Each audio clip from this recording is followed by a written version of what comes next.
හොඳයි කොහොමද ඔයාලට?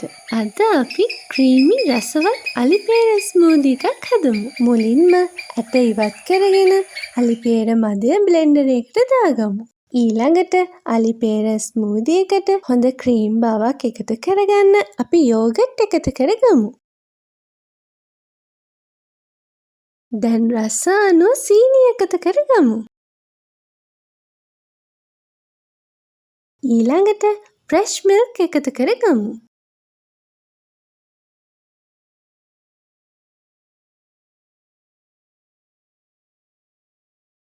දැන් මේ ඔක්කොම ක්‍රීම් වෙනකම් බ්ලෙන්ඩ් කරගමු.